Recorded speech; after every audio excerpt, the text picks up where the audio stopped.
Buenas tardes a todos y todas. Mi nombre es Norma Ferrer, soy abogada, actualmente coordinadora de la Asistencia Legal Anticorrupción de Transparencia Venezuela. Y estoy acompañando a Éxodo, Mulier y Voces de Género en esta campaña Dibujemos la mejor ruta para las mujeres.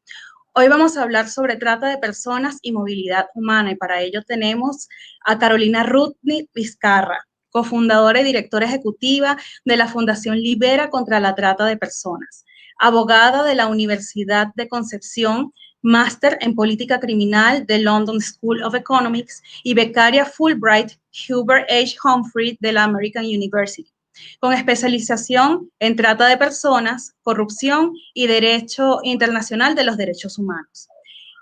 Carolina es miembro de la red Capra House Network. Ha realizado cursos de posgrado en Derecho Constitucional y Derechos Fundamentales en la Universidad Carlos III de Madrid. Estudios de Filosofía Moral en la Universidad de Concepción y estudios en Filosofía de Ciencias en el IFICC. Su desempeño como abogada, se desempeñó como abogada del Departamento de Crimen Organizado del Ministerio del Interior y Seguridad Pública de Chile, desde donde coordinó la Mesa Interseccional sobre Trata de Personas y su Plan de Acción Nacional 2013-2014. Durante 2016 y el 2018 se desempeñó como encargada de asuntos internacionales de la Unidad de Análisis Financiera, desde donde lideró la construcción de la segunda estrategia nacional contra el lavado de activos y el financiamiento del terrorismo, 2018-2020. Actualmente dirige la fundación y se desempeña como docente de Derecho Político y Constitucional en la Universidad del Desarrollo. Bienvenida, Carolina. Muchas gracias, Norma. Muchísimas gracias por la invitación.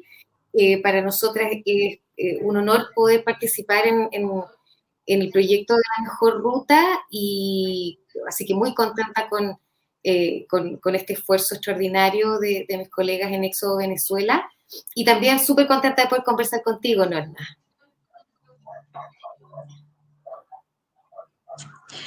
Carolina, para comenzar esta conversación, quisiera que nos contaras sobre el objetivo de Libera, por qué surge esta iniciativa y cuál es el objetivo de esta fundación. Mira, Norma, Libera nació a finales del año 2016, en rigor el 2017, y el objetivo que tiene Libera es la erradicación de la trata y las formas de esclavitud moderna en Chile y Latinoamérica y promover la dignidad y libertad humanas. Y en ese título bien amplio, bien ambicioso, ¿no es cierto?, lo que buscamos con la fundación es que a través de distintas líneas de acción, difusión, formación, investigación, asistencia a víctimas, creación de redes y empoderamiento, ¿no es cierto?, de grupos vulnerables, podamos prevenir por un lado y combatir por el otro tanto el delito, que técnicamente se llama trata de personas, como las distintas formas de esclavitud contemporánea que se sancionan y se consagran en los distintos tratados internacionales y en las, digamos, y en las legislaciones locales de Latinoamérica. Ese es un poco el objetivo de que busca Libera a grandes rasgos. Mencionaste que asisten a víctimas de trata de personas. Desde Libera, ¿han trabajado con población migrante venezolana o migrantes en general de otros países?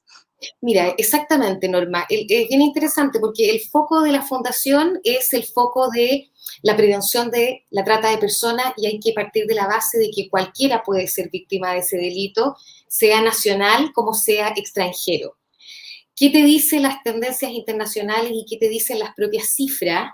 Es que efectivamente la trata tiene una presencia mayor de víctimas extranjeras porque la dinámica delictual más común es que personas de un país, ¿no es cierto?, son reclutadas bajo falsas promesas, son captadas, seducidas y llevadas a otro país para ser explotadas. Justamente en la trata, ¿no es cierto?, yo intento buscar a alguien vulnerable, alguien abusable para poder explotarlo posteriormente. Y en Latinoamérica, lamentablemente, los flujos migratorios en la actualidad no están obedeciendo a situaciones voluntarias de las personas, sino que los flujos migratorios están obedeciendo a situaciones de de países, ¿no es cierto?, fallidos, con alta corrupción, alta criminalidad, y eso genera que las personas se vean obligadas a migrar y que estén más disponibles para recibir falsas ofertas de empleo. Frente a lo que ha sido la crisis migratoria latinoamericana haitiana, por un lado, antes de eso colombiana, ¿no es cierto?, con toda la crisis en Colombia, pero tanto la crisis haitiana y sin lugar a dudas, Norma, la crisis migratoria venezolana, ha significado que en la práctica la asistencia que nosotros damos a víctimas sea preponderantemente para víctimas que son venezolanas. Entonces yo te diría que el 80% de las personas que nosotros atendemos dándoles orientación legal y representándolos judicialmente en juicios de trata y derivados también, como podrían ser juicios laborales o procesos migratorios, son predominantemente ciudadanos venezolanos.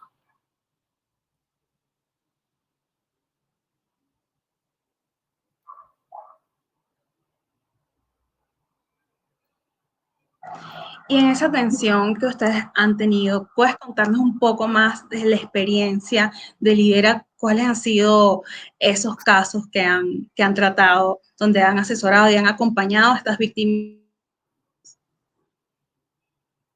Mira, la historia de una víctima de trata en nuestro país, por un lado, son todas muy distintas entre sí, en el sentido que les pasan distintas cosas, pero tú puedes ver siempre un núcleo de historia que se repite. ¿Ah?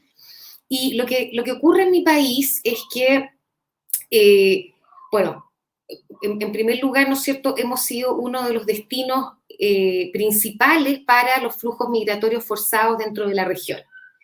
Y eso ha significado que la gente ha llegado a Chile, digamos, en primer lugar, ¿no es cierto?, está todo el dilema de las personas que han ingresado a través de paso no habilitado.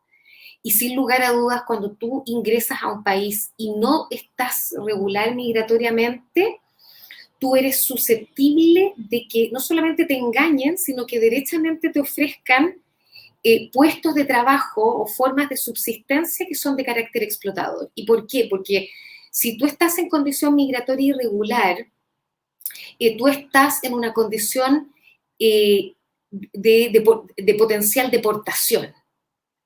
Y por lo tanto, eso es una amenaza permanente en la psiquis de la persona, ¿no es cierto?, extranjera, y que por lo tanto está disponible, está susceptible, está vulnerable, ¿no es cierto?, a que necesita dinero para sobrevivir, necesita dinero también para ver cómo puede tramitar su regularidad migratoria. Entonces, básicamente ese es un escenario que está existiendo y particularmente, y nos preocupa particularmente en la actualidad, donde la política migratoria chilena se ha vuelto más restrictiva, es más difícil ingresar. Las personas venezolanas, por ejemplo, tienen una serie de requisitos migratorios como tramitar sus visas en los consulados en el exterior, cuestión que en el marco de la pandemia es súper difícil de realizar. Entonces, hay condiciones de dificultad, ¿no es cierto?, para cumplir esos trámites migratorios que frente a la situación desesperada que está viviendo la persona extranjera, entra por paso no habilitado, se somete, ¿no es cierto?, al control y a la gestión de los coyotes. Entonces, esa primera situación es una situación que está ahí, que está latente, que está latente a lo largo de todo el país. Conocemos, ¿no es cierto?, a personas venezolanas que están en esa situación, y lo que nos preocupa mayormente, Norma, es que como no se observa un cambio en la política migratoria en frontera y no se observa un cambio en la situación, ¿no es cierto?, de origen de esta crisis en Venezuela tampoco. Por otro lado, a nivel latinoamericano, ¿no es cierto?, entre los estados no hay coordinación. Entonces te reconozco que nos preocupa que esa situación se puede estar repitiendo y repitiendo. Y la segunda situación que nos ha ocurrido es que las personas venezolanas que lograron efectivamente ingresar a Chile a través de la visa de responsabilidad democrática, por ejemplo, o que lograron entrar a Chile a través de visas de turismo cuando no era necesaria tramitarlas en el exterior, situación, ¿no es cierto?, que también le pasa a otros extranjeros, llegan a Chile y resulta que acabamos de cambiar legislación migratoria, Norma, que todavía no está 100% vigente porque hay cuestionamientos con respecto a la ley, pero tú sabes que en Chile, hasta este momento, Chile es uno de los pocos países que tú ingresas como turista y puedes vivir, estando en el país, cambiar tu condición migratoria. ¿Cómo lo haces? Te consigues un trabajo, te firman un contrato de trabajo y te firman este contrato de trabajo y tú tramitas con tu empleador tu visa sujeta a contrato. El problema es que de las visas sujetas a contrato, que son las que después te van a posibilitar, ¿no es cierto?, tramitar residencia definitiva, pero la visa te obliga a estar 2 años con tu empleador. Y eso significa que tú estás expuesto, es decir, desde la perspectiva de la persona migrante, tú estás expuesto a los abusos que te imponga, ¿no es cierto?, el empleador, porque tú no quieres perder tu condición migratoria. Entonces, esa situación nosotros la hemos visto muchísimo. Te fijas, la forma en que está el requisito elaborado, la figura de regularización migratoria, expone per se a potenciales abusos por parte de empleadores a trabajadores, porque es eso o la irregularidad. Entonces, esas son las dos situaciones que yo te podría decir que enfrentamos, digamos. Ok. Y ya que también, además de la situación que mencionas y todas estas dificultades que enfrentan las personas, las víctimas de trata de personas en Chile, ¿ustedes han detectado desde Libera resistencia por parte de las autoridades a recibir denuncias por trata de personas debido a la discriminación o a la xenofobia? Mira, tu pregunta es central, Norma, es central, porque yo te diría, y esto no solamente lo decimos nosotros como una fundación que observa esto, sino que también es una crítica de otras organizaciones que atienden personas migrantes y es un aspecto que también ha sido, digamos, destacado por la Oficina de Drogas y el Delito de Naciones Unidas. Y yo te diría que efectivamente hay una discriminación estructural, esto también lo ha dicho la Comisión Interamericana de Derechos Humanos y la Corte Interamericana en el último fallo sobre Hacienda Verde, ¿no es cierto?, en Brasil. Sin lugar a dudas hay una discriminación estructural frente al migrante, frente a la persona migrante.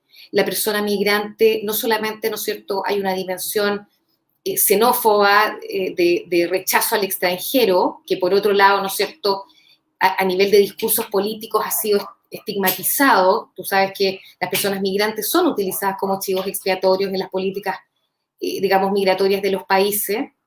Entonces, el migrante, ¿no es cierto?, es catalogado como un potencial delincuente, un potencial robador de puestos de trabajo, y eso está.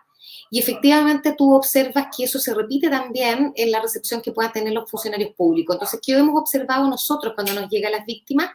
De que ellos como migrantes tuvieron contacto con distintas entidades estatales antes de llegar a nosotros. Y en esas distintas entidades estatales que van desde funcionarios policiales, funcionarios de inmigración, funcionarios laborales, funcionarios de gobernaciones, en esas distintas instancias los funcionarios tuvieron acceso a ver las situaciones en las cuales ellos se encontraban y no fueron capaces de gatillar procesos de investigación penal o procesos que fueran más allá, ¿no es cierto?, de las meras aplicaciones de multa, que es un poco lo que uno observa en la fiscalización laboral o en otro tipo de fiscalizaciones. Entonces, claramente el funcionario público forma parte de la misma sopa cultural, ¿no es cierto?, de la ciudad en la que la sociedad en la que vive, y si el Estado no tiene incorporado dentro de sus líneas internas una capacitación de carácter permanente enfocada en derechos humanos y con enfoque de género, esos prejuicios y preconcepciones sociales están en el funcionario público y siguen manifestándose.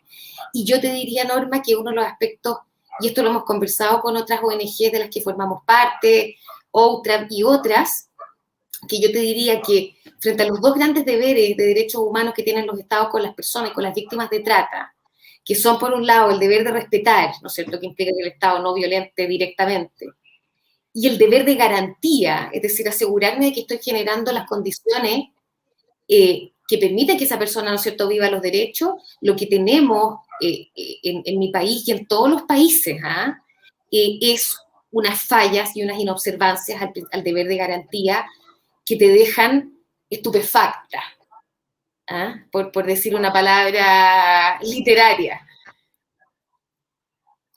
porque claramente, ¿no es cierto?, ese no reconocimiento de su calidad de víctima y la toma de acciones que permitan restituir, ¿no es cierto?, sus derechos, indemnizarlos, compensarlos, eso está ausente de la ecuación.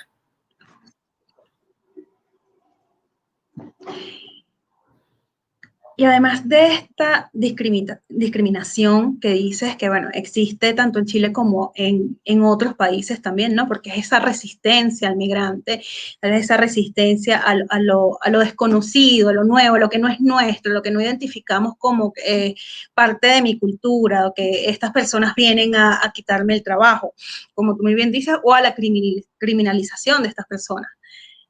Ustedes también han encontrado casos, o sea, más allá de esta discriminación o de inclusive negligencia por parte de los funcionarios, han detectado hechos de corrupción en los procesos de investigación o procesamiento de los hechos denunciados. Hemos identificado señales de posible corrupción que hemos, por supuesto, entregado los antecedentes a las autoridades. ¿Ah? Por supuesto. No puedo asegurar, ¿no es cierto, Norma, siendo respetuosa de los principios de justicia criminal, no tengo la evidencia en este instante como para plantearte indubitadamente responsabilidades específicas, pero claramente hay indicios de corrupción. Esto es algo que también, fíjate que la Contraloría de la República en Chile ha iniciado un proceso muy valioso de comunicación con organizaciones de la sociedad civil en distintos ámbitos. Uno de ellos ha sido la persona migrante y nosotros hemos participado en los conversatorios que se han realizado para poder recuperar esa información. Y además de esto que yo te comento, que tiene que ver, ¿no es cierto?, con... mira, y también han habido noticias, te puedo también contar noticias, es decir, casos que han sido de notoriedad pública, han habido denuncias, investigaciones y sanciones, por ejemplo, funcionarios de extranjería que han estado participando en redes de venta de contratos o de regularizaciones migratorias, ¿ah? Sin lugar a dudas. También han habido denuncias difundidas, ¿no es cierto?, por medios de comunicación de sextorsión, ¿no es cierto?, en frontera con mujeres migrantes. Perfecto, te dejo entrar en la medida, ¿no es cierto?, que tengas relaciones sexuales conmigo. Eso también se ha manifestado. Así que yo te diría que sí. Y que es, digamos, lamentable, no deja, por otro lado, no nos sorprende porque el vínculo entre la corrupción y la trata, como te digo, el año pasado Naciones Unidas emitió un informe específico en esta materia donde alertó que la trata solo ocurre en la medida que haya corrupción, y eso lo podemos observar también en Chile, y un poco lo que yo te decía antes, Norma, la persona migrante entra en contacto con frontera, con policía, con salud, con inspecciones laborales, ¿no es cierto?, con gobernaciones locales, y por años la explotación sigue existiendo y sometiéndose, ¿no es cierto?, y no hay cambio. Entonces, sin lugar a dudas hay corrupción y no hay una fiscalización, como te digo, y una capacitación adecuada. Fíjate que una última cosa que quería comentar, a propósito de lo que tú decías de que el migrante, ¿no es cierto?, se sataniza en Latinoamérica, y se sataniza porque es impresionante observar esa satanización del migrante en un país, es decir, en un continente como Latinoamérica, donde la verdad, Norma, es que dentro de todo nos parecemos todos.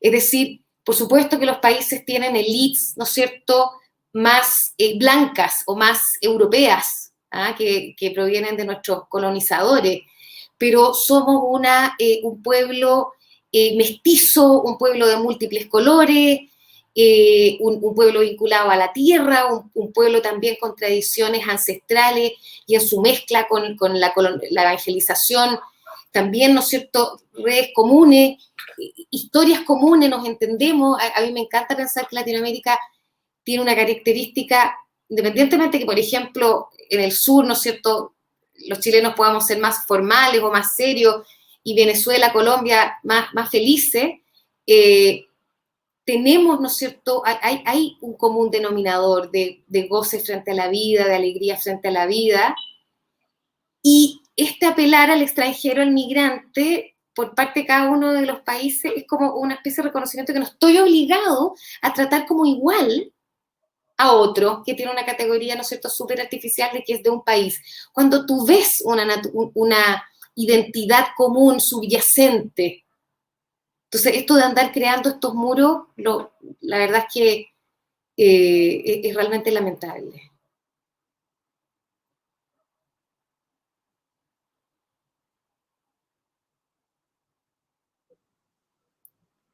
Entiendo, Norma, por el chat que quisieras que te comentara un poco la situación de frontera entre Bolivia y Chile.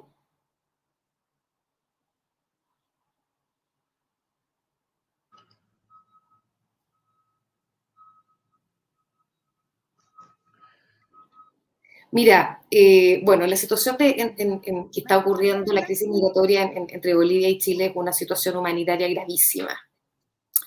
Efectivamente, como te comentaba al inicio, Chile es uno de los destinos de los proyectos de migración de personas venezolanas. Y frente a la imposibilidad de emigrar a Chile de forma regular, y esto básicamente porque la tramitación es muy dificultosa, uno, porque ya no se puede postular a las visas de responsabilidad democrática, y por otro lado, ¿no es cierto?, está siendo muy difícil tramitar visas, digamos, en consulados en otros países. Esto atravesado por dificultades de carácter burocrático, ¿no es cierto? Y esto es dificultado también por la situación de la pandemia, que te impide llegar, ¿no es cierto?, materialmente, juntar tus papeles, utilizar las herramientas de Internet. Lo que está ocurriendo, ¿no es cierto?, es que la opción migratoria de las personas, ellas lo que hacen es venir a Chile ingresando a través de pasos no habilitados por el desierto. Nosotros con Bolivia tenemos una frontera natural que corresponde al desierto de Atacama, que son 5.000, 7.000 kilómetros de frontera, que desde hace al menos, por lo menos, ¿no es cierto?, el año 2013-2014 se inició un plan Frontera Norte, un plan donde Chile, ¿no es cierto?, buscaba asegurar y cerrar un poco frontera, y ese es materialmente el espacio en el cual que las personas están cruzando para ingresar a Chile. Y efectivamente, desde que recrudece la pandemia el año pasado, ya los números eran altos, a partir del año 2018, ¿no es cierto?, pero con el cierre de fronteras por la pandemia y con la agudización de la crisis en Venezuela, lo que ha significado es que los aumentos han sido mucho mayores y han sido muchas las personas que están ingresando por paso no habilitado en el norte. Estas personas están ingresando a través del uso de coyotes que los dejan abandonados en la mitad del desierto o que simplemente, ¿no es cierto?, les entregan orientaciones. Y eso ha significado, entre otras cosas, también hay personas que lo hacen por su propia cuenta, también hay gente que es ayudada, ¿no es cierto?, altruistamente por otro, son distintas los escenarios, pero en esos distintos en ese escenario, las personas, hay ciudadanos venezolanos que han muerto. Ya llevamos alrededor de 4 personas fallecidas en la frontera en esas condiciones, un poco metafóricamente la tragedia del mar Mediterráneo está llegando a este mar de arena del norte. Y los números que han ingresado por paso no habilitado han sido altísimos. Lo que tú te encuentras en frontera son pueblos pequeños. Colchane, por el lado chileno, Colchane ha visto una ciudad, no sé, de poquísimos habitantes, ha recibido el influjo de 5.000, 6.000, 7.000 personas, y ha generado, ¿no es cierto?, una situación, una crisis sanitaria, una crisis social, hay niños, hay personas que no tienen más que lo opuesto, y tienes que pensar que territorialmente hablando estamos en una zona ubicada en plena cordillera, por lo tanto muy hostil en términos de temperatura. Las organizaciones de la sociedad civil en materia, ¿no es cierto?, de ayuda a migrantes están allá, están ayudando lo más que puedan, están ayudando también no solamente en los procesos migratorios, las personas están llegando, están denunciándose, son luego enviadas a residencias sanitarias, pero no existen las condiciones materiales ni de seguridad, ¿no es cierto?, para recibir a todas las personas. Y por otro lado, no, en este influjo, ¿no es cierto?, de personas, por supuesto que no hay ningún filtro para poder identificar a alguien que sea víctima de trata, que ha sido engañado para ser explotado, alguien que haya, ¿no es cierto?, sido sometido a coacción. Ese tipo de identificaciones no se observan. Y tenemos víctimas que han pasado desapercibidas, tenemos también muchas personas objeto del tráfico de migrantes, pero aquí tengo que plantearte algo, Norma. A nuestro juicio en Latinoamérica y en Chile, el uso del delito de tráfico de migrantes ha sido en desmedro de la identificación de víctimas de trata. ¿Ah? Muchas personas víctimas de tráfico de migrantes en rigor son víctimas de trata. Y eso a nuestro juicio no ha sido detectado muy correctamente. Entonces, estamos en una situación, en una emergencia, en una crisis humanitaria, muchas personas, ¿no es cierto?, sin recursos, sin condiciones, y con esta política migratoria, que diferencia, por ejemplo, de Colombia, no está recibiendo adecuadamente personas que en rigor califican como refugiados según la Convención Americana de Derechos Humanos. Eso es lo que te podría comentar al respecto, Norma.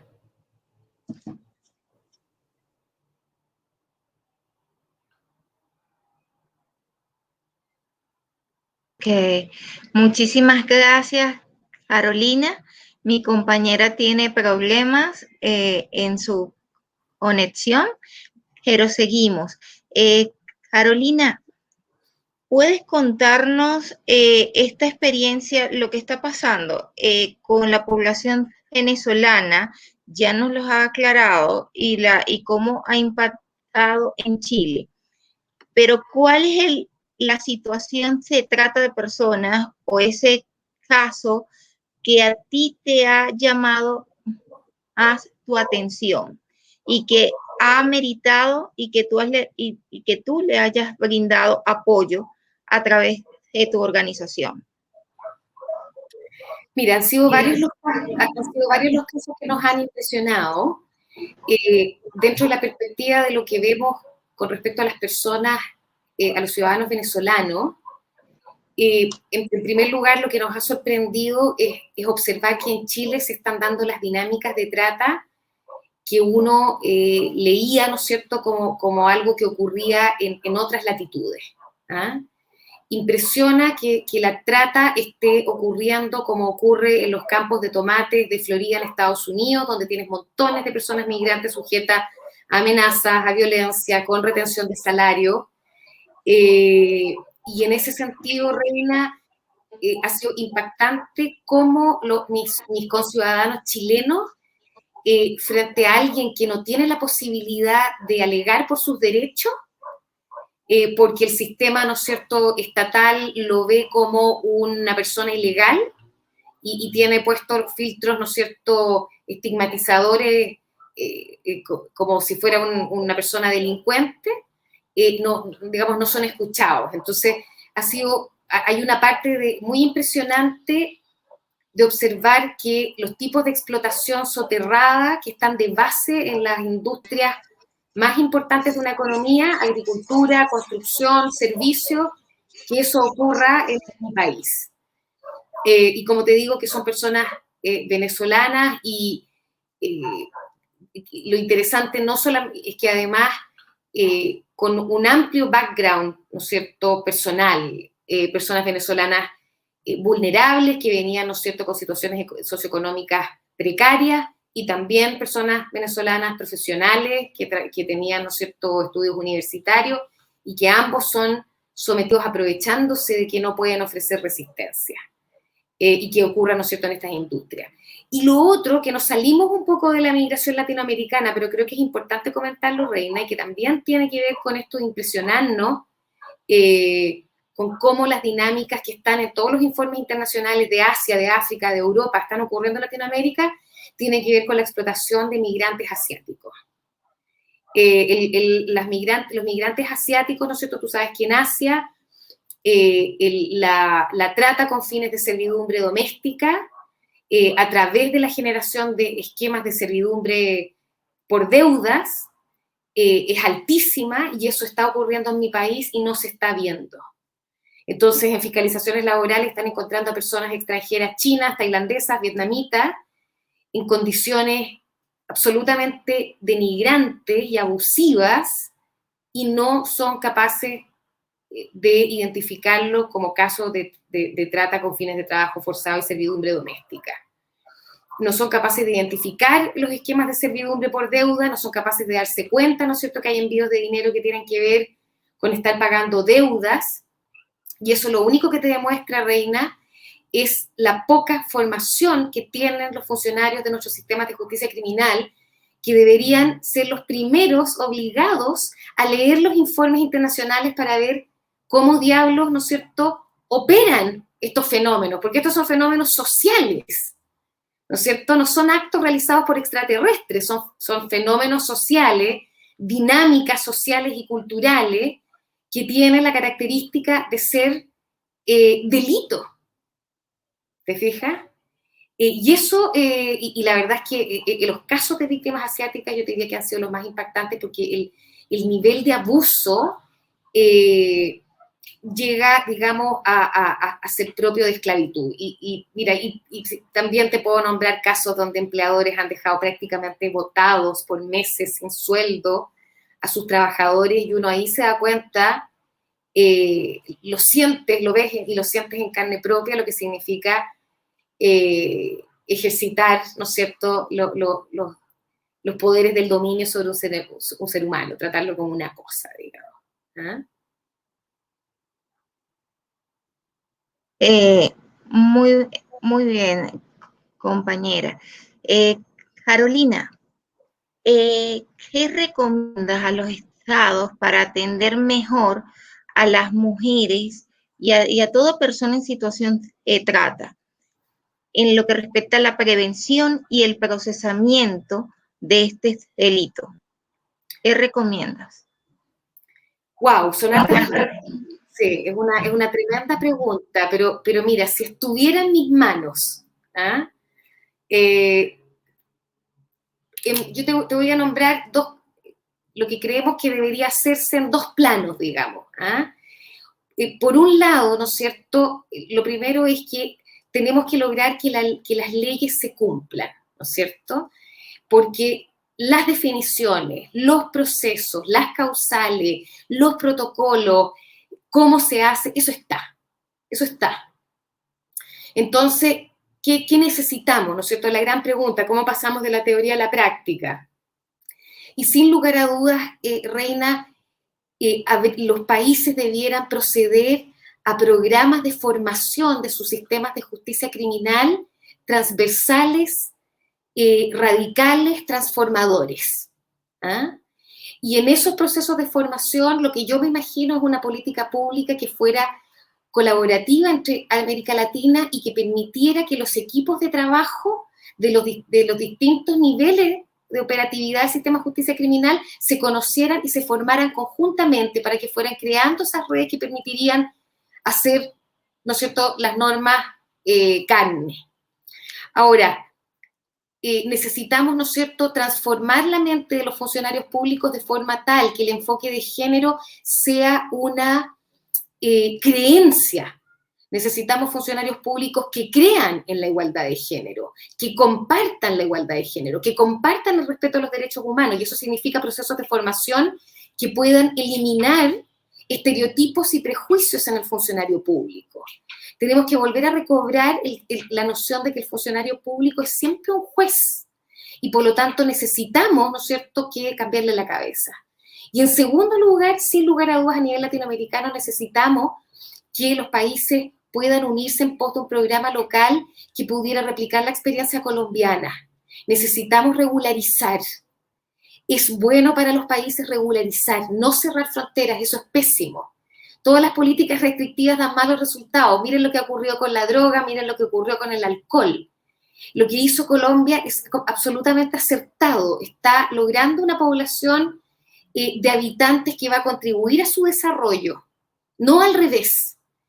Y si Latinoamérica pudiera sentarse a generar efectivamente esa distribución de, bueno, cuánta población vamos a recibir y pudieran coordinarse y generar un fondo común, sin lugar a dudas mejoraría, ¿no es cierto?, la crisis migratoria. ¿Ah? Así es, si pudiéramos unirnos, esas voluntades. Sería excelente.